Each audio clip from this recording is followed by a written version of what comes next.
So apologies. Normally there would be a nice big poster here that Daniel McCafferty designed for us for this exhibition here. But it's essentially the same lecture. So first of all, apart from that, I have to warn you. Can you all hear me, by the way?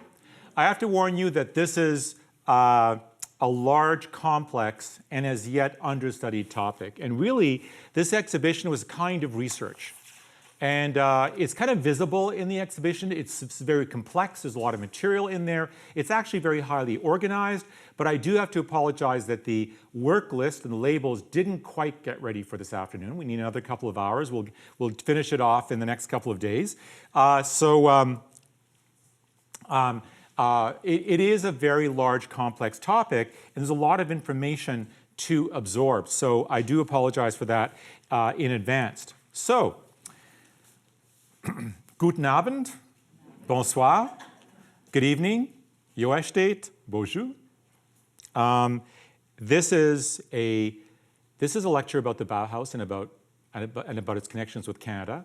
And the first thing to say about the Bauhaus is that it was not a monolithic type of entity. It was many different things. And this is a very, very important lesson that we've learned from all the recent scholarship of the past couple of years, and the past 10 years especially. It was not monolithic. Many of us who even know about the Bauhaus have an idea about it, and it was not monolithic. I mentioned already upstairs that some years back I curated an exhibition on Andor Weininger, who is one of 3 Bauhaus artists to have settled in Canada, along with his wife, Eva Fernbach, who was also a Bauhäuslerin, as they called them. Bauhäusler is Bauhaus alumni, basically, and Werner David Feist. And here are views of the exhibition at the University of Manitoba School of Art Gallery 111 in 2004, and at the Robert McLaughlin Gallery, where we did that exhibition again in 2009. And I called it From Bauhaus to Our House in Etobicoke as because the Weiningers lived in Mimico, and it was a stab at that. I won't even name him. What was the name of his, was it the title of his book? Tom Wolfe is his name. No, I'll name him. I'll name him. And here is the book that is available for purchase if you still like to buy a copy. But I've been working in this field for a long time, as Blair mentioned. I specialize in early to mid-20th century Central European modernism. I'm of Hungarian background, so I use that knowledge of the language in order to work with this material. So I've done a lot of work on MoholyNagy. I did an exhibition, a plug-in. Some of you might remember Sense in the Future, MoholyNagy Media in the Arts. And then I did that at the Bauhaus Archive in Berlin. Before that, I did an exhibition on the early MoholyNagy called Technical Detours, which was shown in New York and at Rutgers University and in Hungary. But there's been a lot of other research recently as well. I've contributed to the spate of publications this year.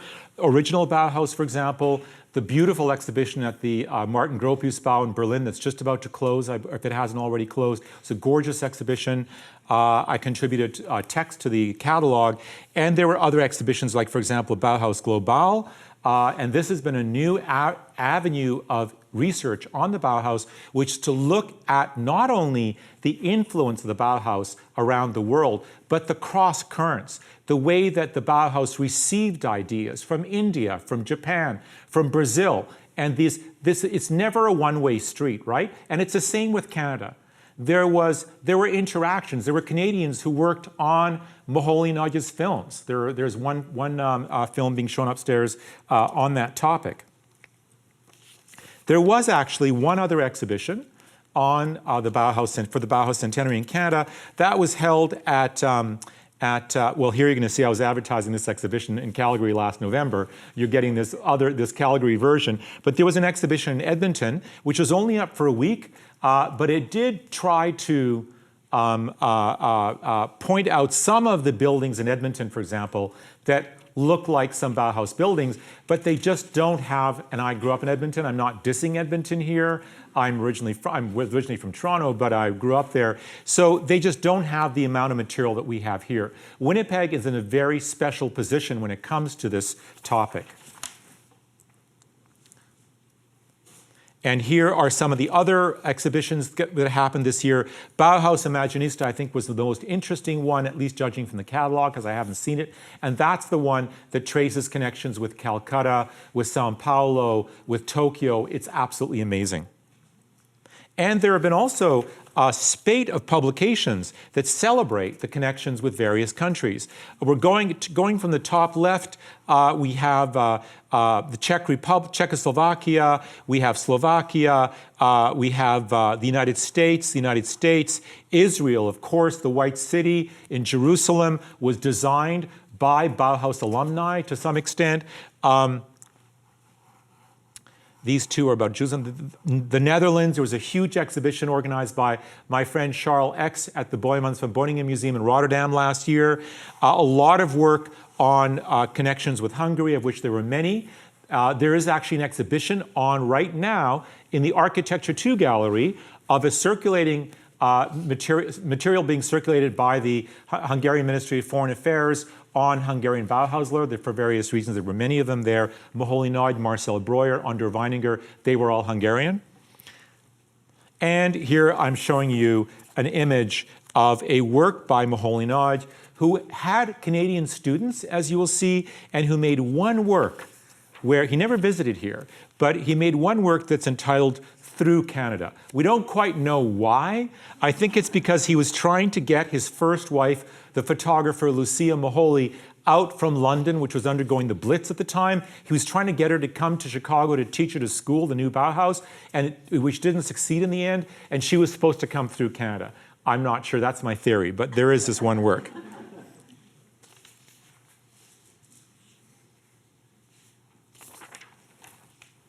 So, what about Canada? Why hasn't there been an exhibition like this? Because the Edmonton one wasn't that. This is a huge topic. I should have had 10 people working with me, like I originally wanted to. It was way too much for one person. There's so many subjects, some subjects I couldn't address, like, for example, the influence of Marcel Breuer's brutalist architecture on Canadian brutalism. It's a huge area which we just couldn't get to in this exhibition, but it's really interesting. Well, people don't consider Canada. Canada, we're a blind spot in the world in many ways, which is actually a good thing. I look at it as our secret defense system. If people don't see us, they can't come and take away what we have. You know what I mean? It's like, and it's cheap. It's the cheapest anti-ballistic system you can imagine. And so I always think about Michael Snow, who loved MoholyNagy and loved his, and told me personally that he was inspired by Vision in Motion greatly and the New Vision. You know, that people are kind of snowblind. They're snowblinded by us. There's the Great White North. It's nice, but there's not worth looking there. And this is in sharp contrast to the United States, where, and this went also for the Bauhausler themselves. They all went to the United States. The Weininger stayed here as short a time as they possibly could in Mimico. The first chance they had, they hot-footed it off to New York, where Eva Fernbach's wealthy family lived. They were wealthy German Jews who had gotten out in time. Weininger himself was a very religious Roman Catholic, a little bit of it, but they were happily married the entire. I actually met both of them in the 1980s. They were lovely, lovely people. But most of the Bauhausler went to the United States, the land of opportunity. Of course they went there. So a large number of prominent Bauhausler emigrated to the United States. Walter Gropius, who became the chair of the Graduate School of Design at Harvard University. Annie Albers, who ended up at Black Mountain College and then later on revolutionized American textiles. Zanti Shavinsky, who also taught at Black Mountain. Joseph Albers, who taught at Black Mountain College and then later went to Yale University, where he basically schooled young American artists in color and really spearheaded the whole color field painting movement in the United States that Clement Greenberg theorized later on. Kenneth Nolan, for example, was his student. That's a connection we have with the Regina 5 that's demonstrated upstairs. Marcel Breuer, several of these people, as we'll see, went to England, then they went to the United States afterwards, who develop tubular steel furniture initially, and then ended up being a very successful architect in the United States. Laszlo MoholyNagy founded the new Bauhaus in Chicago. Herbert Bayer, who founded the Aspen Institute with the help of very wealthy friends, which is still operating around the world, promoting democracy, promoting democratic thinking, promoting design. And of course, Ludwig Mies van der Rohe, who went to the Illinois Institute of Technology and raised generations of architects there. But there were others that I don't have images of.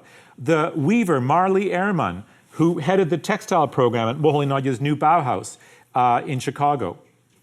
The graduate of the Bauhaus Ceramics Workshop, Margarita Wildenhain, who taught at the California College of the Arts and Crafts in Oakland and transformed California ceramics. And Hugo Leipziger-Pierce, a student of Hannes Meyer, the least known of the Bauhaus directors, a brilliant Swiss architect who taught Douglas Cardinal, for example, our great Métis architect. And this is not even a complete list. And then there's Canada. Eva Fernbach at the right-hand side, here in a photograph by Lucia Moholy, who refused to go into the textile workshop at the Bauhaus the way that all the women were being pushed into the textile workshop. They didn't all end up there, but they were being pushed that direction. She said, no, I want to make furniture. She went to Gropius, she told me, I went to Gropius and I said, if you don't let me into the furniture making workshop, I'm not coming. So he let her in. And her husband, and they met there, Andor Weininger, here he is in their Mimico apartment, and Vanna David Feist, who became a successful graphic designer. These are the three that I know of. I don't think anybody else came to Canada. And of these three, two left as soon as they possibly could. They couldn't stand Toronto. They absolutely could not stand Toronto. And of these, four set up schools that were very important for Canadians. Walter Gropius, as the chair of architecture, as I mentioned, the Graduate School of Design at Harvard, had many Canadian students, most of them actually, I would say half of them from the university, sent by the University of Manitoba. Can you all hear me, by the way? Is the microphone working? Okay. Marcel Breuer, who taught with Gropius for several years before and worked with him before setting off to set up his own firm in New York City, which designed buildings such as the, it's now called the Marcel Breuer, the Whitney Museum in New York, St. John's Abbey in Collegeville, Minnesota, not so far from here, University of Mary in Bismarck, North Dakota, some of you may have been down there, and many, many, many more. The UNESCO building in Paris. He was one of the most successful post-war architects. Laszlo MoholyNagy, who set up the new Bauhaus, later changed to the Institute of Design, the School of Design, later changed its name to the Institute of Design, and finally joined the Illinois Institute of Technology that trained many, many photographers and designers, both in Canada and the United States, and Ludwig Mies van der Rohe, who also had many Canadian students. So, what was the Bauhaus? For those of you without undergraduate courses in art history under your belts, shame on you, you might well ask, what was the Bauhaus exactly? What's all the hype about anyway? Well, it was a school of design founded in 1919 by Gropius as a refounding of the School of Arts and Crafts in Weimar that had originally been established 10 years prior. And in his manifesto for the school, Gropius called for a union of arts and crafts with industry and architecture in a program that was strongly influenced by the ideas of William Morris. The pedagogy for which it became famous was in turn indebted to the ideas of the German pedagogical reform movement, die pädagogische Reformbewegung, I love these German terms, emphasizing learning by doing. They were actually very strongly influenced by the American philosopher John Dewey, the American educational philosopher John Dewey. The school was divided into workshops to which the students, all of whom had gone through an in-depth introductory course or Vorlehre, would graduate in their second year. And we still have courses like that, both at the School of Art and in architecture, as far as I know. One of the most important things that Gropius did was to hire some of the most innovative artists of the time to teach at this design school. A highly unusual move, but one that established the school's reputation as an important center for contemporary painting. Remember, it was a design school. In fact, architecture wasn't even taught until for the first 9 years. It wasn't. It was a design school. And he hired the Russian emigre, Vasily Kandinsky. Why would you hire a painter who was into the spiritual and art to a design school? Because he knew that this would inspire design students. That's what this was all about. He hired the Swiss-German artist Paul Klee, again, one of the great stars of the time, and an artist, unlike Kandinsky, whose star has been rising ever since. He was so prescient in so many ways and so influential on so many also of the Canadian artists, and I try to show that in the exhibition upstairs. The first teacher of this preliminary course, or Vorlehrer, was the Swiss mystic Jochen Itten. You can see him at the right during his most mystic phase when he was shaving his head and wearing funny robes.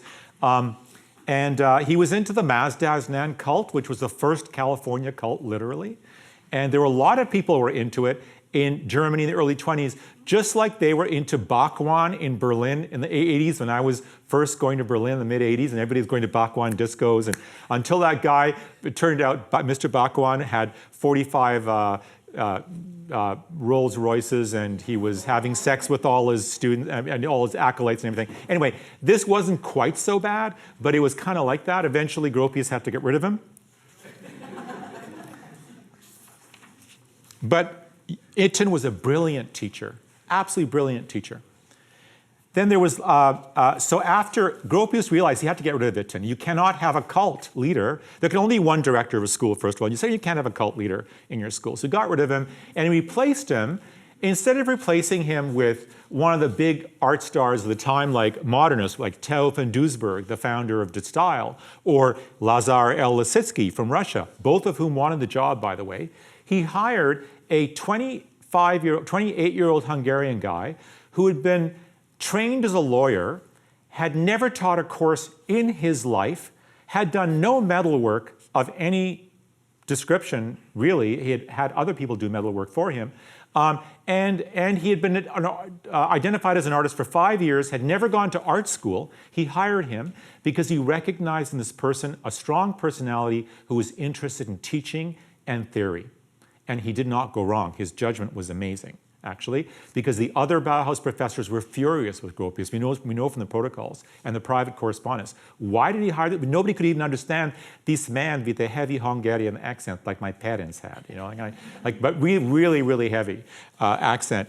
And it turned out that it was a brilliant choice on his part. He co-edited the Bauhaus books with MoholyNagy, and actually almost all of them are on view upstairs. He hired Oskar Schlemmer, a significant painter in his own right, who also did brilliant work with both dance and theatrical productions. And he basically helped transform, I'm not sure I would say that.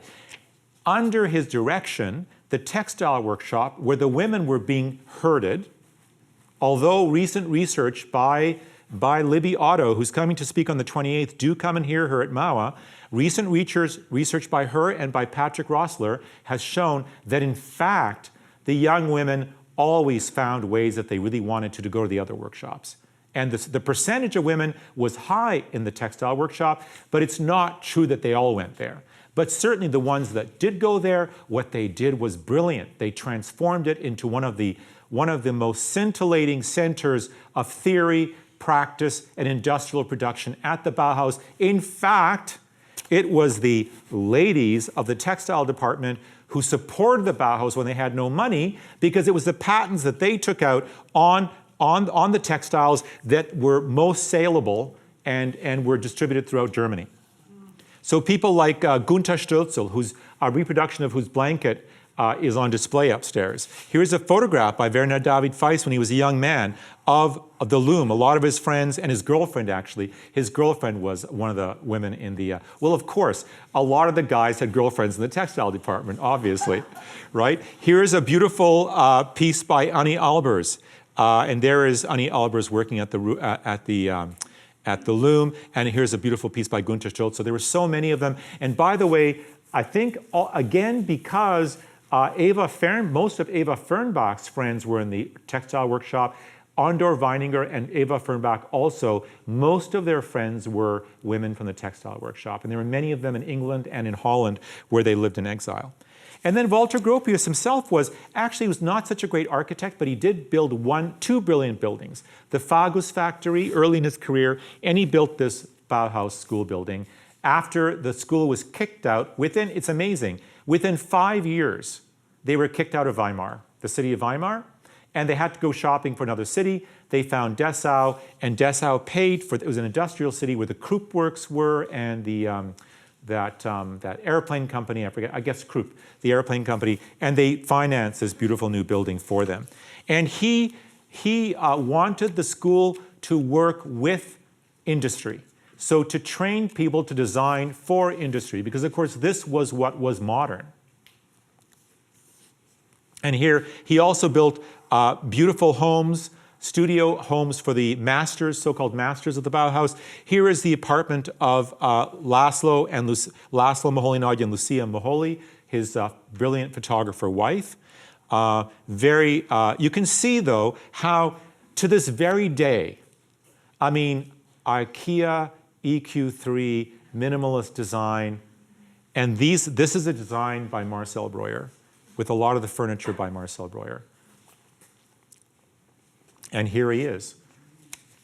Much too handsome for his own good when he was young, and riding his bike came up with this idea, apparently, this is the legend anyway, that he could make, this is a lightweight material that you could instead of having heavy pieces like that big heavy black wooden chair, dark brown wooden chair he designed for the monastery, which no human being can lift on their own except for Professor Herb Enns, who's here somewhere.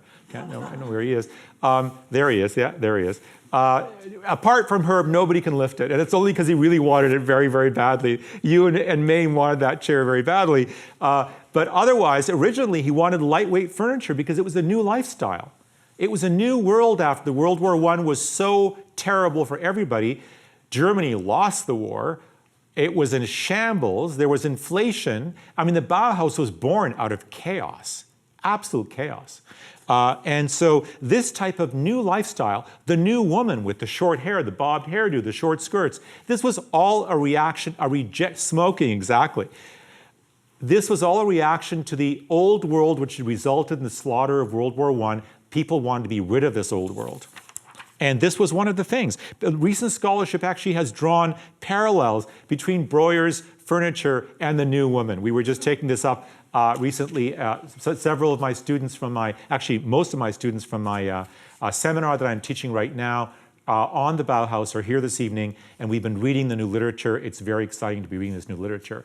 I also have a number of students this evening from my Prairie Modernism third-year course and from my first-year survey course. Welcome to all of you. Thank you for all for coming. I'm watching who you are. You're all getting gold stars. And here are all the masters sitting on the roof. And what I can't show you here is a slide that was in my Winnipeg version of this brilliant woman, Jeanette Minnie Bieler, who I discovered after I did this talk in Calgary, but you can go see her work upstairs, who in 1931 began designing tubular steel and glass furniture in Montreal, having seen publications and seen Breuer's and Mies van der Rohe's furniture available at Simpson's and at Eaton's. She started to make her own furniture. Brilliant, beautiful, beautiful material. One of them is on display at the Montreal Museum of Fine Arts. And here you have the Bauhaus Masters on the roof of the Bauhaus building, and all guys, as you can see, except for Gunther Stölzow, there she is, the master of the Textile Workshop. And there were parties. This was one of the reasons that, young people were partying everywhere. There was no prohibition in Germany like there was in the United States and even here briefly, but there were parties. And there was a band established by Andor Weininger and some of his friends, Zanti Shavinsky. Andor Weininger came from a musical family. His father was the organist of Pécs Cathedral in southern Hungary. That's where he's from. He actually remained a very strict Catholic all his life, secretly, because you weren't supposed to be really religious if you went to if you were at the Bauhaus. So if you were Jewish, you didn't talk about being a Jew. If you were Lutheran, you didn't go to church. Weininger went to church every Sunday secretly. actually, all his whole life. And they founded this, here's Marcel Breuer, here's Andor Weininger, Zanti Shavinsky, there's a bunch of them up here. Here they are. Here's Andor Weininger, his score is Vasily Kandinsky's Blue Circle. It's a joke, right? And here they are all dancing. They had costume parties, and it was international and was constantly being attacked. There was a culture war going on in Weimar during the 1920s, which I was going to say makes the culture war in the United States look tame, but unfortunately, it's increasingly we're tending in the same direction. But let's not talk about that this evening, or the temperature outside, or coronavirus, or whatever his new name is, or anything like that. This was an international school, and they advertised. This is an advertisement from the Bauhaus magazine from 1928, when it was edited by another Hungarian guy, Ernő Kállai, a brilliant critic, and it is Imdu Bauhaus. I think, is that Turkish? Does anybody know? I think it might be. Venite dia Bauhaus, studiato nel Bauhaus, come and study the Bauhaus. Tonno io go Bauhaus now. Studnicie w Bauhausie, which is Polish. Studujete w Bauhausu, which is Czech. Studiert am Bauhaus, German. It was international, and young people came from all over the place. The second director, Hannes Meyer, often overlooked. He was actually a communist, although he kept that under wraps. He was also an organicist, modernist, a brilliant architect, absolutely brilliant, who was a pioneer of so many aspects of environmental design that are important today, looking at the climate, looking at the environment, looking at insulation, at the way that passive solar heating, you name it. He was, and working in collectives. So his school at Bernau, his trade union school at Bernau, just northeast of Berlin, is one of the most, you can't see it that well from here, but it's one of the most brilliant buildings I've ever seen. It's absolutely fantastic. And he's the one who trained Hugo Leipziger-Pierce, who trained Douglas Cardinal. Is it any wonder that Douglas Cardinal became an organicist architect, although, of course, as an indigenous person, that would have been his tendency anyway. And then he went on to design from St. Mary's Church, which I have, I'm showing upstairs, which is one of the most beautiful buildings ever built, much less in Canada, in Red Deer, Alberta. It is absolutely stunning. And then went on to design the Museum of Civilization, now the Museum of History, the Museum of the American Indian in Washington, D.C., and so on and so forth. And even our own Thunderbird House here in Winnipeg. The last director was another architect, Ludwig Mies van der Rohe, very different from the other two, who really focused on architecture, and whose German pavilion at the Barcelona World's Fair in 1929 became a sensation. It's since been reconstructed. Has been influential here in Winnipeg, for example, on the Northern Sales Building, if anybody knows that, near Portage in Maine. Totally a version of that. Anyway, that's the Bauhaus in a nutshell. Since its final closure in Berlin and the subsequent dispersal of its faculty and students throughout the world, and also due to the synergistic relationship between Bauhaus precepts, pedagogy, and practices with modernist ideals elsewhere globally, the Bauhaus has been universalized. Whether it's the endless vista of international-style apartment towers in São Paulo, Brazil, which is unbelievable. Oh my God, it's just incredible. I know a couple of you are going there, at least one of you are going there soon. I have relatives there, so I have gone there a few times.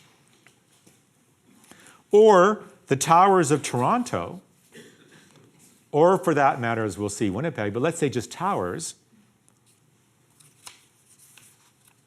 The Bauhaus and the style of architecture that has been associated with metastasized starting in the 1930s. The National Socialists could have done the Bauhaus no greater favor than to essentially shut them down in 1933. Formally, legally, Mies van der Rohe shut it down, but he knew which way the wind was blowing from. The Nazis basically shut it down. That's what sent all these people all over the world, and what made it a worldwide sensation. But what really is the legacy of the Bauhaus in Canada? Let's start with architecture. And I had this for Calgary, but I wasn't gonna show that to you. But you know what? Calgary has all those boxes as well. Compared to the plethora of structures designed by Mies and Breuer, the latter often in collaboration with Gropius in the United States, relatively few structures were built by them in Canada. Breuer, let's just see here. Okay, actually, my notes are out of sync here. So there were early contacts. Hayes and Size, a Montreal architect, was on the boat with Laszlo MoholyNagy that went from Marseille to Athens for the third CIAM Congress in 1933. That's the International Association for Modern Architecture Congress. And he made a film of it, which is showing upstairs. And in that, and there's a photograph, 2 photographs by Hayes and Size of him. One of them is with him with his movie camera, making the film. They met on board there, they became friends, and later Hayes and Size, I just found out recently, collaborated with MoholyNagy on another film, The London Zoo, which was commissioned by the Museum of Modern Art in New York. That's showing upstairs as well. That's a collaboration between a Canadian, Hayes and Size, and MoholyNagy. You guys, don't tell anybody, because nobody knows this.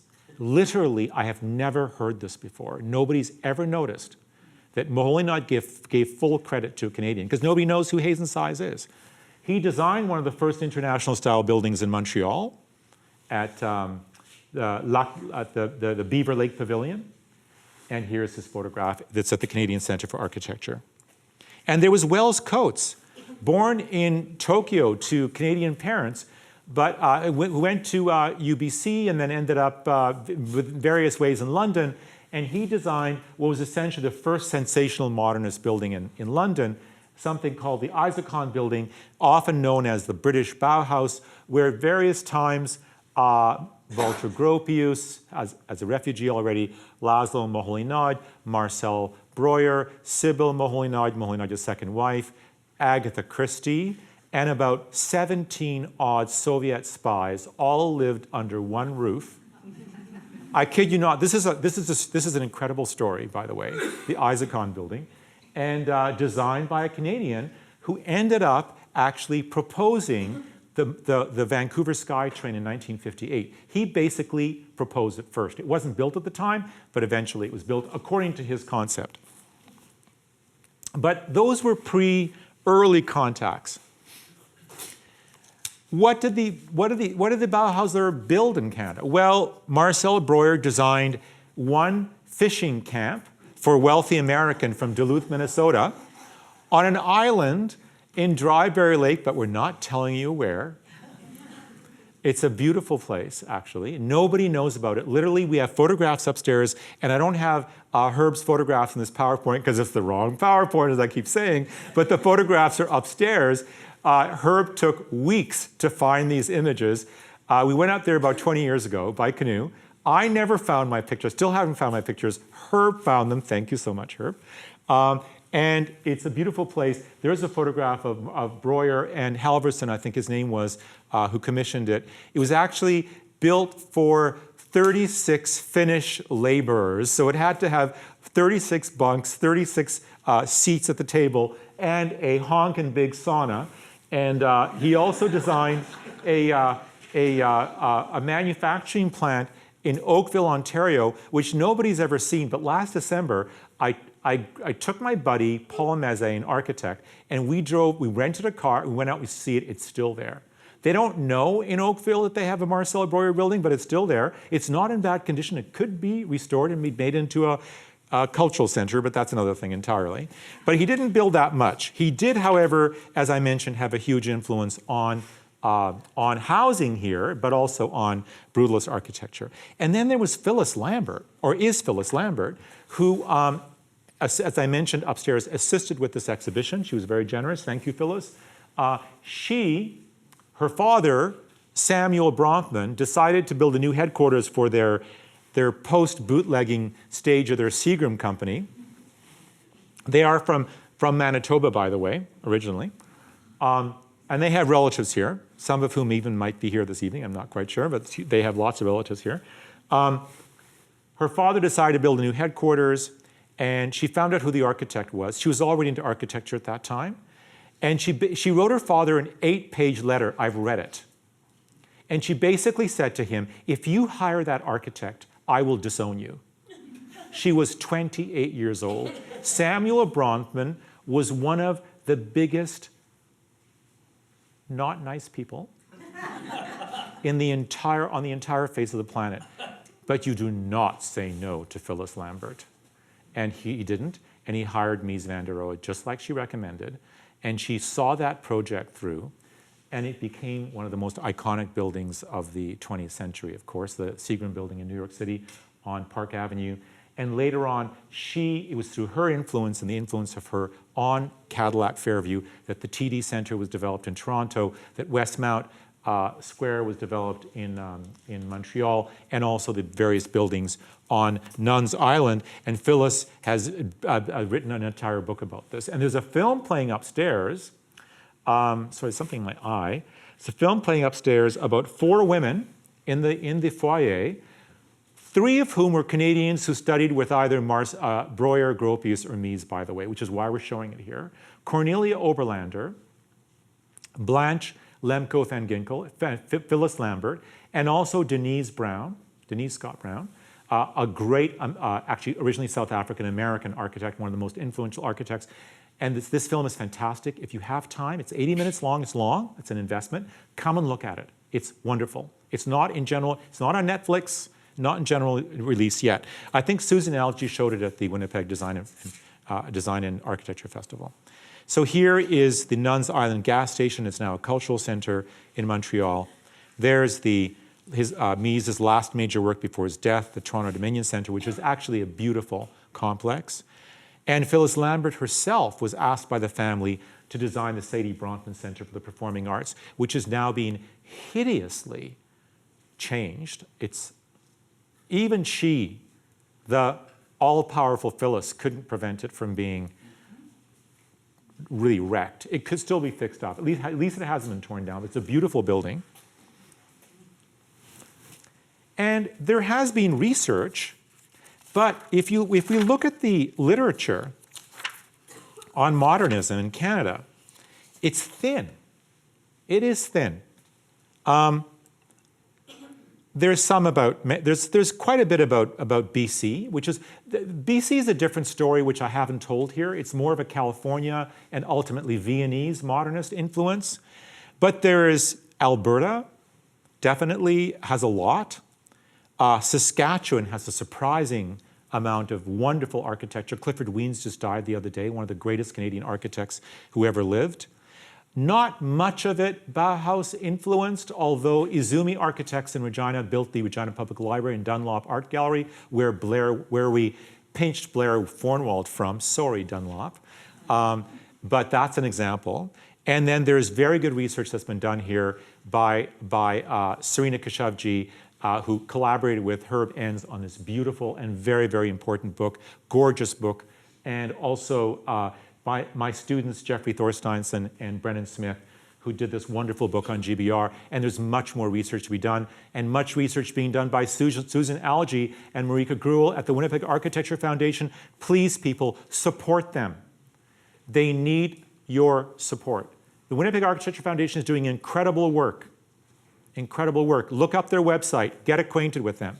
Susan, where are you? I know you're very shy.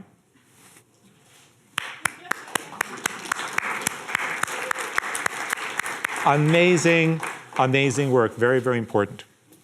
More research has to be done. But even in Ontario, I mean, there's been research across the country. You would have thought that this influence would come via Toronto.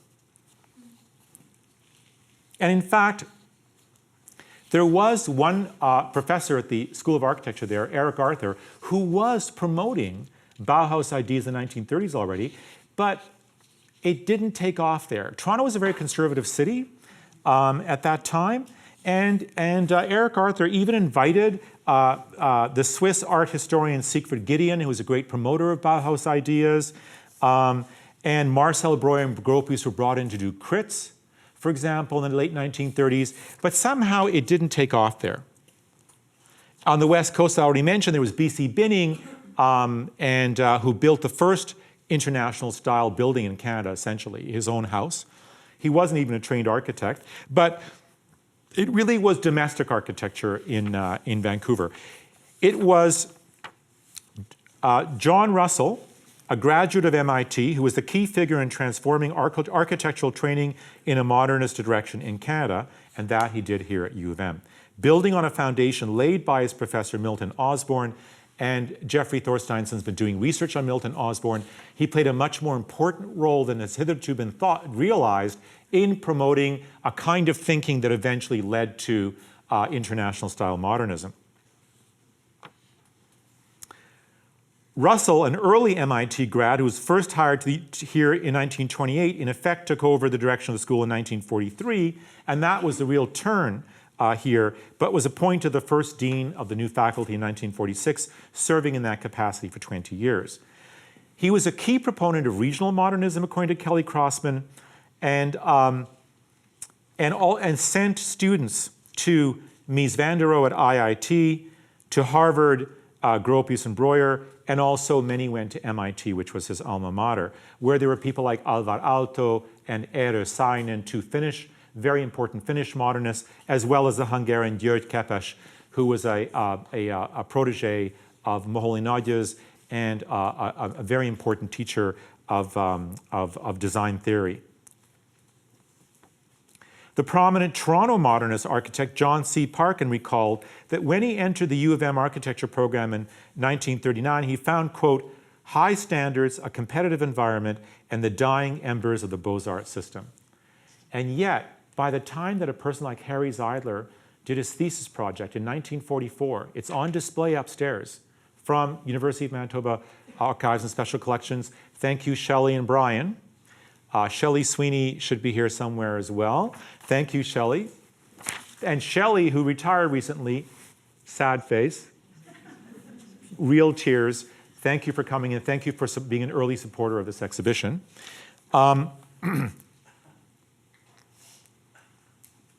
They lent us a number of student projects, and they are astonishing. Basically the first international style work was done by students here at the University of Manitoba, the first international style designs for more than domestic architecture in the country. After becoming dean, Russell hired the Harvard graduates Earl Farnham and James Donohue, a Canadian, by the way, from Regina, and the IIT grad Herschel Ellarth to the faculty.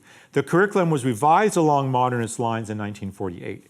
Russell brought in important modernist speakers and initiated a series of exhibitions with shows coming from the MoMA in New York, the Boston Contemporary Institute of Art, and the National Gallery of Canada on design.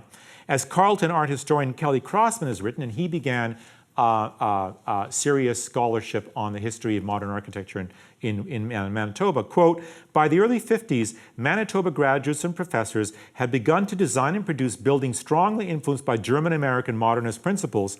All this demonstrates that by about 1950, the School of Architecture had taken its place in a continent-wide revamping of architecture school curricula among the models established by Mies at IIT and Gropius at Harvard. So this is why Manitoba was so important. And if you look at this chart, which is, again, the unrevised version, but I'm going to stop complaining about not having brought the right memory stick or whatever, having not copied, you just get an idea of how many of our graduates studied with Mies van der Rohe, Marcel Breuer, with Walter Gropius, and with György Kepes and others at MIT. You don't have to go through it in detail, although Liz Sellers, you'll be looking for your father-in-law here somewhere. But it was significant. Absolutely significant. No other architecture school in the country can do this. In the newer versions, I have the other Canadians who studied, and a few people went from Jeffrey Massey from Vancouver, Blanche Van Ginkel, a few others, Charles Trudeau, Pierre's brother and Justin's uncle went to Harvard, I believe, but very few went from elsewhere. They mostly went from here. And this is how we get a graduate, such as Harry Zeidler, a Viennese Jewish refugee who ended up at the University of Manitoba studying architecture, then afterwards went to Harvard, met Gropius and Mies. He graduated in 1944. His project is upstairs. He was going to tear down the Norwood Flats and put up a whole bunch of international style apartment blocks. Glad he didn't do that, but what a nice design anyway. And then he went to Black Mountain College, studied with Josef Albers for a summer. Then he went to work for Marcel Breuer in New York. Then he went to work for Oscar Niemeyer in Rio de Janeiro. And then he actually was in Toronto for a while, got his Canadian papers. And then his family, who were in Sydney, Australia, invited him to go to Sydney. And that's where he basically transformed Australian architecture. He introduced Bauhaus principles and indeed modernist architectural principles to Australia, coming from the University of Manitoba. Our reach is international in that respect. We also have some people who went to Jamaica and did something similar. And let's face it, modernism in Toronto, sorry, and I was born in Toronto and I spent a lot of my life there. Modernism in Toronto comes from Winnipeg, and it comes via John C. Parkin, who worked for John B. Parkin Associates, and they were not related, and it gets worse. Their landscape architect was named Parkin as well. And they were not related. It was actually, it's just a horror. And I still can't keep C and the B. I can do it for like 3 days, and I get them mixed up again. Anyway, he studied here. He went back to Toronto, worked for John B., designed the Association of Ontario Architects, the headquarters, in 1954, the first international style building in Toronto, and then went on to design their own offices called the Factory. You can see why. What a charming atmosphere here in the drafting room. Wow. And also designed Don Mills Convenience Center, as it was first called, the Don Mills Shopping Center, which has been horrifically either torn down or remodeled beyond recognition, but was at one time very pristine, very beautiful, as well as Union Station in Ottawa. And he writes, most of us held an unquestionable loyalty to the Bauhaus ethic. This is at the University of Manitoba he's talking about. To the idea that there was a single universally accepted architecture which, if disseminated, had a general applicability to all kinds of problems we were about to face. And of course, he's saying this with a certain critical edge, because of course this is not true. There isn't a single principle. We know that. But these people did believe that. We felt the Bauhaus code or ethic was returning, be it to Thailand, Australia, Canada, or whatever. And one of these figures, James Donohue, also worked in Ottawa. He was a graduate of the University of Minnesota. He's from Regina originally. He received his MA from Harvard in 1942 under Breuer and Gropius. Sorry, he was not a graduate of U of M. He was a graduate of Harvard. He was hired by the National Housing Authority in Ottawa, was involved in developing the Wooden Canada, a touring exhibition with National Gallery curator Donald Buchanan. And he also experimented with furniture design, one of which, not this one, which you see upstairs, but the plastic chair, of which there's not a single copy known anywhere, is the world's first molded plastic chair. We forget the world's first molded plastic chair was a Canadian product at the National Research Council in Ottawa.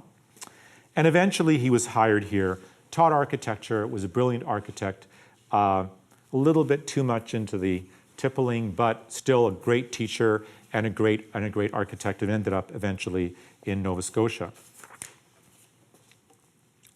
And then there was Greenbank Russell, the preeminent architectural firm, I dare say, and I know some of you will start throwing spitballs at me if I say this, but really the most influential firm in Canada, in Winnipeg. And not that there weren't others, there were many great firms here. We actually had more great firms per capita, I think, than any other city in Canada. I venture to say that as an ex-Edmontonian and ex-Torontonian, and even an ex-Montrealer, I venture to say that.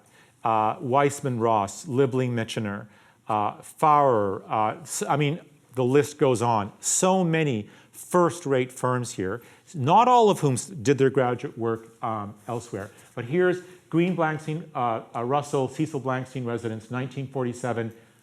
Wow. Wow. Nothing else like it except maybe in Vancouver at the time. The Greenbank Russell Slater residence. Are they related to you, Mame, these Slaters? No. Okay. Did I ask you that question before? I can't remember. And then the The engineering building here, the late lamented engineering building, why did we let that building go?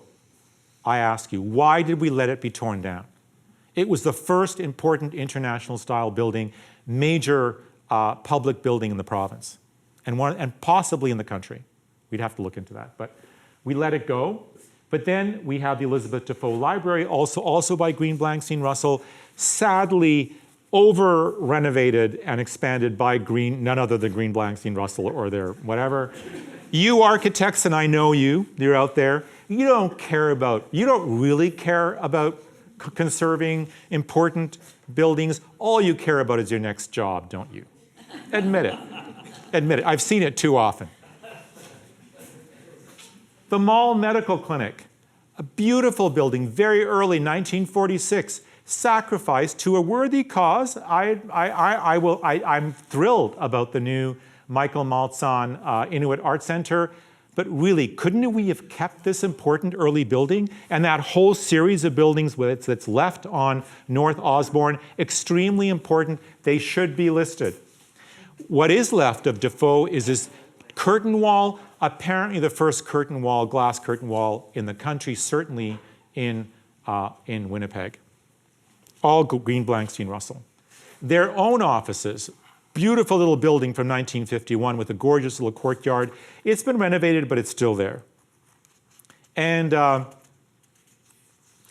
Weissman Ross's Northern Sales building, designed by Charles Fowler, I guess, Susan, I think that you mentioned that to me. Is that right? Yeah. A brilliant architect who did not study abroad. But the Northern Sales building, which is still there near Portage and Main, is a beautiful and really beautiful homage to Mies van der Rohe's German pavilion, the Barcelona pavilion. Then we have Greenbank Russell's Winnipeg General Post Office. Thank goodness it's been repurposed as the police headquarters. I hope they don't wreck it too much. It is amazing. There is nothing like this elsewhere in Canada. At this early, nothing. I've looked. There is nothing like this. Sorry, there is one thing. It's the AGT building in Edmonton, which is absolutely brilliant by Wynne, Rule, and Wynne. That's the only building that compares to this, really. And there's a drawing of it upstairs as well. And then there was Mies van der Rohe's Crown Hall, which he designed for the Illinois Institute of Technology. This is their School of Architecture. One of the people who worked on this was David Haid, a Manitoba graduate who had a brilliant career in the United States. And you look around just Winnipeg. That's the whole wall when you walk into the exhibition. It's all Crown Hall. Knockoff is too cruel a word. Versions. Inspirations. Smith Carter, beautiful building. Our own School of Architecture, the Russell Building. The Norquay Building. Etienne Gaboury's brilliant early Manitoba Health Services building. Absolutely brilliant, with a fantastic second story put on that respects the original building. It's really quite remarkable and beautifully restored to boot maybe 10 years ago. This is the early Etienne Gaboury before the now endangered St. Boniface Civic Center. Also, everybody, write to your whatevers they are, the blah blahs, and tell them that that building has to be preserved because it's very important. And then later on, the author of one of the other greatest buildings ever built in Canada, the Church of the Precious Blood, absolutely brilliant building. And here we have Smith Carter, Russell Building, with these beautiful photographs by Henry Kalin, the Norquay Building. We are so lucky to have had Henry in this city, a graduate also of this architecture program here, who is a brilliant photographer and who documented this great age of Winnipeg material culture. The Norquay Building still there, still looking fantastic, absolutely fantastic. Smith Carter offices, 1961. And then, as I mentioned, Etienne Gaboury, principal on Liebling Michener's Health Services building. And this whole wonderful story of how Gaboury transforms. Although you can see these brise soleil, this attempt to control the sun on this building, is already a very conscious response to the environment. And that becomes so important for Gaburi later in his career, in his best work. And Douglas Cardinal's early international style school for Bissell and Holman in Sylvan Lake, and then his absolutely stunning, stunning St. Mary's Church in Red Deer. And then there was domestic architecture. Breuer, especially inspired with his and Walter Gropius's houses that he did in Connecticut, Wellfleet, elsewhere in Massachusetts, cottages, houses with wood siding, fieldstone, all those suburban houses that many of us grew up in with fieldstone, fake or real, wood siding, natural stained wood siding. That's all Marcel Breuer and Walter Gropius. And then Breuer, on his own, developed his binuclear concept, which was that the bedrooms are often one wing of the house, the living room and the dining room and the kitchen are often the other. There's a public and private realm. The bedrooms are tiny because they're only for sleeping. If you go to the Morley Blankstein residence here, and I've been there with her cousin Phyllis Lambert, that's what you see, tiny bedrooms, small bedrooms and big living rooms. So this is Donohue residence number 1. There's Walter Gropius and Marcel Breuer. There's the chair, actually a version of which Alison Gilmore's father, Douglas, made and Alison lent to us. Here is Donahue's second house that he designed for his family on Hosmer Boulevard. And I'm comparing it again with the Chamberlain Cottage at Wayland, Massachusetts of 1940. And remember, this is a student-professor relationship we're talking about here. And I have some Alberta content, blah, blah, blah, blah, blah. We're just going to go over it. But I have to say, Rule, Win, and Rule they rule. They really are a brilliant firm. And you know where they studied? University of Alberta. What? I don't even get it. Whatever. But they did design the AGT building, which I have admired since I was a little child. And in fact, here's one of their other buildings in Edmonton. They did do beautiful, beautiful designs in Edmonton. That's me, by the way. This is Edmonton International Airport. My dad was just about to get a job with the Ministry of Transport. And on this is what we did on our Sunday afternoons. Other people watch football or cartoons or something. We went out for an outing to the new modernist buildings. One of my dad's professors in Budapest actually was a Hannes Meyer student and a person who worked with him. So this is my oldest brother, my dad, and me in the funny shorts. And this is Jack Shadbolt's painting. It's a beautiful building. This is still there. Edmonton kept its airport. They tore everything else down, but they kept their airport. We couldn't even keep our fantastic airport here, unfortunately. But anyway, don't get me started and all that. This is actually one of my dad's buildings. I put this in because of the lecture for Alberta. This used to be at the nuclear research station on the campus of the University of Alberta, and my dad's apartment. And you can see it's not Marcel Breuer furniture, but there were a bunch of modernist designers in Budapest, and because Marcel Breuer actually worked there in the mid-30s. This is just a picture of him. But the more important story, getting back, is art and education. Arthur Lismer, one of the founders of the Group of Seven, was a pioneer of children's art education in this country. He founded the Children's Art Center at the Art Gallery of Toronto in 1933. He devoted the second half of his life to children's art education. When he was a follower of Franz Zizek, a Czech-Austrian art educator who was considered to be one of the greatest children's art educators in the world. He toured an exhibition around North America. Lismer brought it to Toronto in 1927, showed it, and when he found out that Laszlo Moholy-Nagy was going to found the new Bauhaus in Chicago in 1937, he went and visited him. They became friends, and he started sending him students. Nobody knows the story. He sent him a Gordon Weber. He sent people from his own Children's Art Center, Irma Sutcliffe, Dorothy Medhurst, and there's more research to be done about this.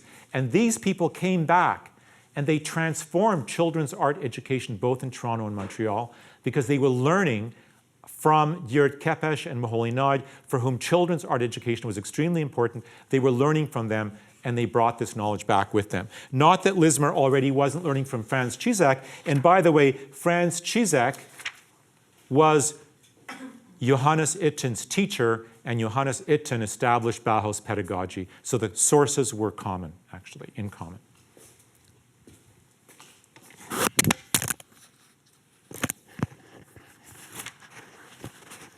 And here is Gordon Weber. I'm having trouble with this microphone on. I will put it back on.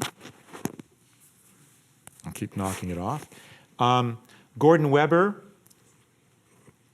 disabled, gay, he had everything going against him, but through, as Sybil MoholyNagy put it, through sheer persistence, became one of the greatest educators, taught Guido Molinari, taught Toussignan. Basically, it was his inspiration at McGill and at the school of what used to be called the Art Association of Montreal, now the Montreal Museum of Fine Arts, Musée des Beaux-Arts de Montréal, inspired Les Plasticiens, the first group of geometric abstract artists in Canada, and Toussagnan's, and we have works by Toussignan and Molinari upstairs in the galleries.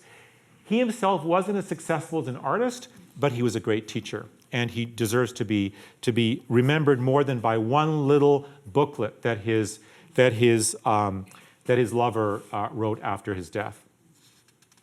There was Richard Filipowski, who saw the exhibition catalog of the big Bauhaus exhibition that took place at the Museum of Modern Art in 1938, and he was from a poor immigrant Polish family in Toronto, actually outside of Toronto. Then they moved into Toronto. The parents wanted the kids to go to better schools. They lived basically in a slum. He saw this book and he just went to Chicago and became one of MoholyNagy's star students.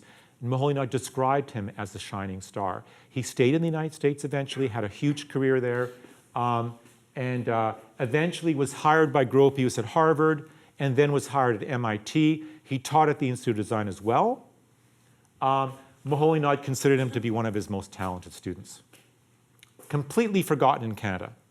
I bought one of his prints on the internet for this show. They're not very expensive, actually. It's on display upstairs. And there were all these books, all this pedagogy. György Kepes, MoholyNagy's studio assistant, fascinating man, big new research topic now. There have been conferences being organized about him.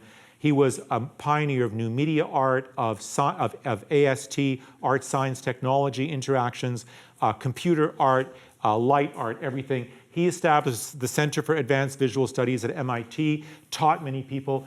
When he was, even during the war, he wrote this book, Language of Vision, which became a Bible for design students here. Anybody here study with that book? You're all too young, you see, maybe, sorry. Oh, I should have said that too soon. No, not except for you. You're all too young too. But it was an amazing, amazing book that's still in print, actually. MoholyNagy's posthumous Vision in Motion, published the year after he died, unfortunately died of leukemia in 1946. Vision in Motion, also extremely influential for designers, for architects, for artists. The New Vision, a translation of MoholyNagy's a book originally written in bad German in 1949 called Von Material zu Architektur, then was translated into even worse English. And despite that, and MoholyNagy himself was obtuse in his language and his ideas. It was hard to understand him even at the best of times, much less the way he wrote. Despite that, it became a huge bestseller, is still in print, and was used by our very own Marshall McLuhan in the first, and I've heard this from a Marshall McLuhan scholar, the first course that Marshall McLuhan ever taught at the University of Missouri, University of St. Louis, in 1938. He used this as a textbook. I think he uses it as an example of bad English writing, but I can't confirm that. But certainly it was brilliant. It's a brilliant book with full of lots of ideas. And the connection with Marshall McLuhan actually is detailed upstairs as well. And this is the MoMA catalog of 1938 that inspired Richard Filipowski. Gordon Weber reviewed Vision and Motion and was advertised in the Quebec issue of Canadian Art in 1948. So then people heard about it all over the country. And artists, members of Painters 11 in Toronto, such as Tom Hodgson, write, Vision and Motion rocked my world. It changed my life. Ray Mead as well. And you can see in some of Tom Hodgson's paintings that he was looking at MoholyNagy. And the list goes, this is still an area of research which is not done. Okay, let's switch now to the last part of the lecture, which is about the ones who stayed, or the ones who came to Canada at least. First, there was Werner David Feist, who was known as a photographer at the Bauhaus. In fact, I saw an exhibition that included a lot of his work at the MIT List Center for the Visual Arts at MIT in Cambridge, Massachusetts. Just last year, just last fall, I saw this exhibition. It had a whole bunch of photographs by Werner David Feist, including this famous one, Kirchtolpe with a pipe. I tried to get this for our collection, but Ursula Feist had already given it to somebody else. Damn. It's one of the ones that got away. But we have two wonderful photographs nevertheless. He was included in MoholyNagy's epoch-making film and photo exhibition held in Stuttgart in 1929. And he became a typographer in Montreal.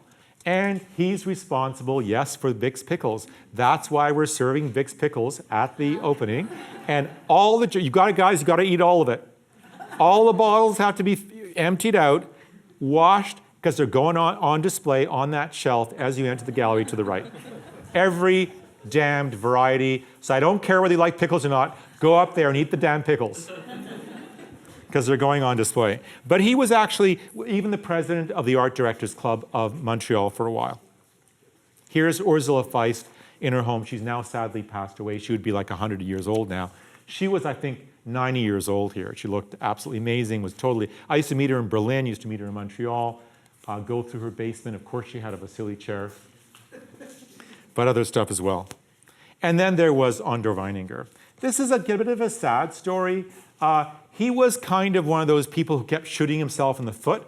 He was a talented artist. He was a great performer. He was the master of ceremonies at the Dessau Bauhaus all the time. And he married a rich girl, Eva Fernbach. Dad owned some big lumber company in Berlin. They ended up in Holland. Actually, they were lucky. They ended up in Holland during the war. But then the Germans invaded Holland, and they got stuck there. They couldn't get to England. They survived, mainly because he had a Hungarian passport. So she had a Hungarian passport, so the Germans didn't know that she was Jewish. That's how they survived. But they had to kind of keep it on the down low, obviously. They kept moving around. But a Hungarian passport came in handy if you were in one of the occupied countries. Even if you were Jewish, actually, it came in handy. Anyway, until the end of the war, but whatever, another story. He was involved in a lot of this, a lot of the activities and festivities, as I mentioned, the Bauhaus, close to Oskar Schlemmer. He tells a story of how he had to put this clown, somebody else was supposed to act the clown, and at the last minute, that person got sick. This was for the 1923, and somebody said, you're going to be the clown. Schlemmer said, you're going to be the clown. He put the costume on. He didn't even know how to move in it. He could barely move in it. He kept tripping, but he actually did it. He did the performance. And here they are. There he is at Schlemmer's house for a party. This kind of informality between professors and students was unknown in Germany at that time. The Bauhaus was special in that way as well.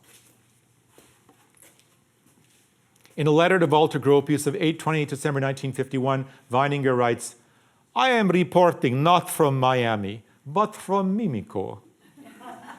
I've got the quote will be in the exhibition upstairs, because he was corresponding. He was completely ignored in Toronto.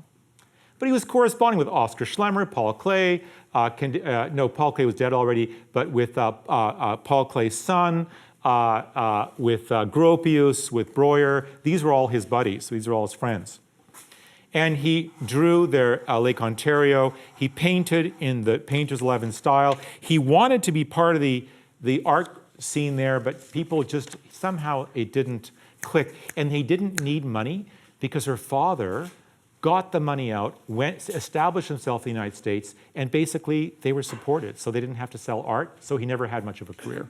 Even after he moved to the United States, he didn't. But he never forgot his studies with Kandinsky. And here are examples of his work. This and this are examples of his work, taking Kandinsky's idea of color shapes. And he loved the work of Paul Klee as well. And these works, some of these works are upstairs on display as well. He wanted desperately to join Painters 11, but he wasn't invited to join them. He did show at the first Canadian abstract exhibition organized by Alexandra Luke, but then he wasn't invited. I think it was because he worked too small. I'm not quite sure, because by that point, Painters 11 were aspiring to the American abstract expressionism, and he always worked small. He didn't like working big, but I don't quite know why it was. But he did become a friend of William Ronald. He became a friend of Jock MacDonald as well. He actually even sent work to the São Paulo Biennale of 1954, but not representing Canada. He was invited by Walter Gropius to represent the Federal Republic of Germany. So he felt, what am I doing here? And as soon as they got their Canadian passports in 1958, they applied for American passports. The next day, literally. They could hardly, and they were living in a nice house by that time. Here's their apartment. They designed furniture with Eva Fernbach. I wish I had taken a picture of her when I visited her in 1986. I didn't. So we have Lucia's photograph of her. They designed furniture. They built beautiful furniture. This is their own apartment in Berlin. And this is very interesting furniture, but they didn't have a sense of business. They just weren't good at, even though this was the very moment when Canadian modernist furniture was taking off in the Kitchener-Waterloo area. Andor writes to somebody, why do I have to go out to this Kitchener-Waterloo place? I want to have furniture business here in Toronto. They didn't have to earn money. I think that's what it was. I already mentioned the connection with, what they did do is they designed Marley Ehrman's design shop in Evanston, Illinois, near Chicago. Marley Ehrman, who was a Bauhaus textile graduate, taught textiles at MoholyNagy's new Bauhaus in Chicago, and then did all the curtains for Mies van der Rohe's Lakeshore Apartments, because Mies van der Rohe said, no curtains in my building. And then when people said, but this is an apartment building, you have to have curtains.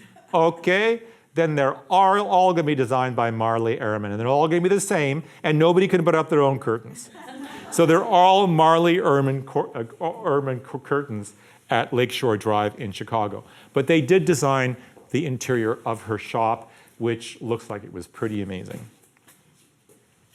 And in this fantastic journal, Explorations, that Marshall McLuhan and Edmund Carpenter edited in the mid-50s in Toronto, there was a special issue called the Verbi Voco visual issue, where they explored the interaction of the senses. And McLuhan, who was a friend of Siegfried Gideon's, who was a great supporter and best friends with MoholyNagy, had also corresponded with MoholyNagy before MoholyNagy died. McLuhan was inspired by MoholyNagy's idea of media as the extensions of man. This idea comes straight from MoholyNagy, actually. But he was also inspired by Siegfried Gideon, Space-Time and Architecture, and you can see that he took an image from MoholyNagy's book, Vision in Motion, as the frontispiece of the special issue of Explorations. There was another article in there called A Bridge in Time by Victor Papanek, the Austrian environmental design pioneer, who's now becoming very, very important again.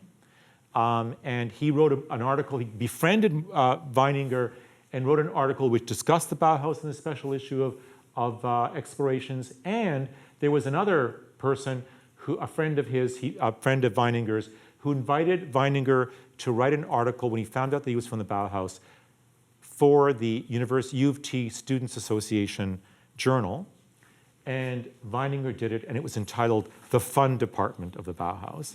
It's the first article written about the Bauhaus in Canada, published in Toronto in 1957. The next month, they had already left. So, among Weininger's papers, housed in the Houghton Rare Books collection at Harvard University, we find the following form letter. It's a form letter dated March 18, 1958. Dear Mr. Weininger, in looking over our files, we find that your membership in the Art Gallery of Toronto has lapsed. We're very sorry about this and wonder if we have failed you in some way. That is literally, he took that and drew a picture of himself on the back of it. But in 1969-70, organized by the Goethe Institute and by the Württembergische Kunstverein in Stuttgart, this big traveling exhibition on the Bauhaus on the 50th anniversary came to the Art Gallery of Ontario, as it was known by that at that point. They renamed it in 1966. And it was fantastic. It was in 2 locations, including at what was then the Design Center up on Bloor Street, since shut down.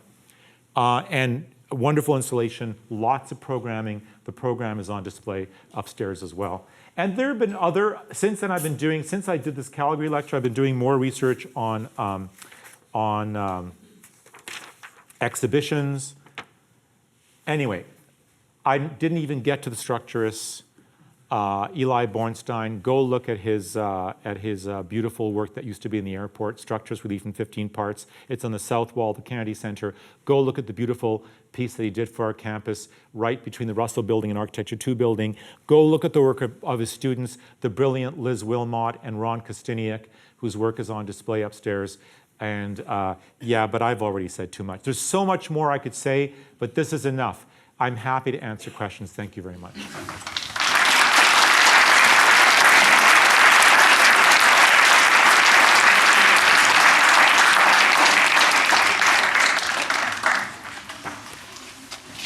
If you have any questions, feel free.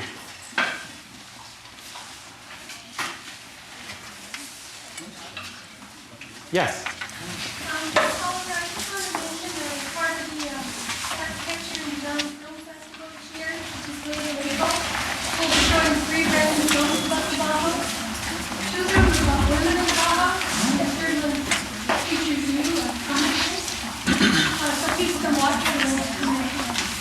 Thank you, Susan, for reminding me of this. So there's one on the new Bauhaus, that's right, that I was interviewed for, that they somehow used a lot of footage by me, yeah.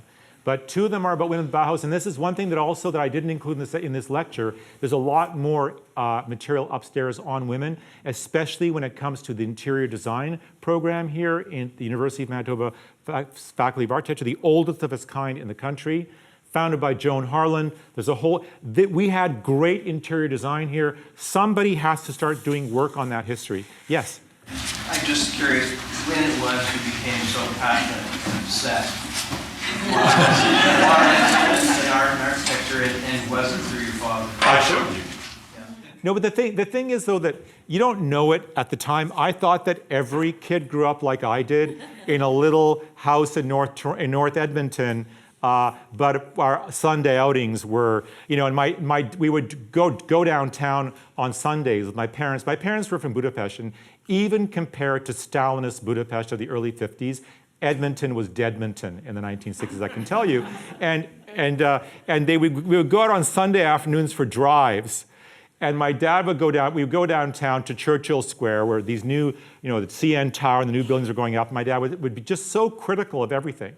He thought everything was second rate, and he was actually right about most of it. I thought, oh, you're just being so, everything's better in Europe. Everything's better in Germany and Hungary and England and everything like that. You know, why, blah, blah. But I somehow imbibed both a love of and a critical attitude towards it. I think that's where it comes from, really, if I think about it. And my parents were my grandparents' age. I was a late child.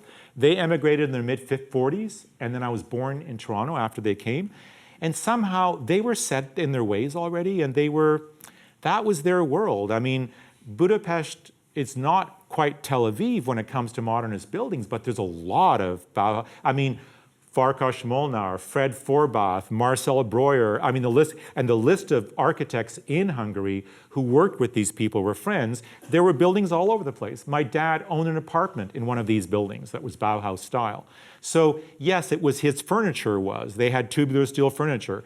It was just a part of, you know what, it's kind of Central European culture, or I should say the obsessive compulsive tendencies that you alluded to is also maybe partly Central European. Yes, Simone. Thank you, Jeanette. The philosophical movement of the Vienna Circle, the logical positivism with their motto, scientific worldview, they were very attracted to the Bauhaus with their neue Sachlichkeit, their new objectivism. So Yes. they sent people from this philosophical movement to Dessau to discuss things with them. Now, as you mentioned, what I wasn't aware of, that the Bauhaus movement was interested in Dewey, and remembering that Dewey was the object of contempt by the logical positivists, Dewey with his pragmatist attitude, not really being super objective and scientific. What was it exactly that attracted the Bauhaus movement in Dewey? So the first thing I would say is that there was no Bauhaus movement, right? So this is the thing, is the Bauhaus was multifarious. You yourself has just pointed out one of those contradictions. And it was a bundle of contradictions. And Ernő Kállai famously wrote, there Bauhaus style, a cube, Bauhaus style, this Bauhaus. There was no they deny that there was a Bauhaus style. In effect, there was. But to answer your question, what attracted them to Dewey was his teaching principles, learning by doing, and project-based education. That's what attracted them. And this came originally from Itten, but in fact it came from the Lebensreformbewegung, the life reform movement of early 20th century Europe, which also was very big in Hungary. So all those Hungarians and the Swiss, they all brought it with them, and Germany, of course, had it. Lucia MoholyNagy's first wife, was in the women's commune movement. She was a part of the women's commune movement in Germany, of which there are textiles upstairs, the Lowland Commune. But the idea was that you're not forced to memorize information if you're educated, like I am forcing my students in the first year survey of art history who are sitting here in the front row, who are very nice to come to the lecture tonight, even though they should be studying for their exam. So we're not, and I'm forcing them to memorize a whole bunch of stuff, but rather you should learn by doing. And not only by learning by doing, by making things, but that you work on projects. So this was Dewey's, I think, this was his central pedagogical idea. I can't speak so much to his philosophy. I find him actually very difficult to read. I don't know about you. I find his English very convoluted and very difficult to read, but I have read a little bit of him. But I do have a student, Brenda St. Hilaire. Brenda, are you here this evening somewhere? No, she's not. She helped a lot with the exhibition. Brenda's writing her fourth year seminar paper on Dewey and the Bauhaus. She is an education specialist. She's actually a colleague of ours, teaches as an adjunct professor in the Faculty of Education and as a former school principal, and is taking the seminar and is writing about that. So I'll get you two together and you can talk about it. But logical positivism was very big among certain members of the Bauhaus, definitely. The Vienna School, but not only logical positivism, also Otto Neurath. Otto Neurath's concept of representing statistics through images so that people could absorb this information more easily. So, but Bela Bartok came to the Bauhaus and performed. Einstein was a member of the Friends of the Bauhaus. They were trying to convince the Weimar local government to not kick the Bauhaus out. There were Nazis at the Bauhaus. Josef Szczygowski, the Viennese art history professor, who was the professor of Ferdinand Eckart, who was the great director of the Winnipeg Art Gallery, who became a Nazi a few years later. Before that, he was a friend of the Bauhaus. There were actually the designer of Auschwitz was a Bauhaus graduate. Otti Berger, one of the greatest textile artists, a Jewish Hungarian woman from Croatia, was deported from England, where she had a thriving textile business, back home, went home. she was deported with her whole family to Auschwitz. So one of my students, who I don't know whether she's here this evening, is writing her, is Hallie here? She's writing her paper on 4 cases of Jewish Bauhäusler who had different experiences, one of whom was Marcel Breuer, who had this brilliant career, another who taught children in Theresienstadt during the German occupation of Czechoslovakia and ended up in Auschwitz, but was doing children's art education as a form of therapy with the children who were incarcerated in Theresienstadt. You have every possible attitude, idea, fate, and its opposite represented in the Bauhaus. And yet it spread throughout the world through a certain lens. And this lens was the lens mostly of Walter Gropius and Mies van der Rohe. This was a lens of the 1938 exhibition in the Museum of Modern Art. So the reason that it's important to re-examine the Bauhaus from the point of view of identity politics, like Libby Otto was doing, that's why we're bringing in Libby. Libby's going to talk about queer people at the Bauhaus, about women at the Bauhaus. There are so many angles that have not been looked at that have yet to be looked at. Is that a good end right there? Oh. Learning by hearing, yeah. Would that be the predecessor to what? Apprenticeship. No, but it comes out of apprenticeship. It comes out of apprenticeship, yeah. And in fact, the reason that it was called the Bauhaus, he was referring to the apprentice system. Gropius was referring to the apprentice system of old German Bauhüter, which were the communal working arrangements for building the old cathedrals. This was the concept, actually, originally. Anyway, yes? Joel?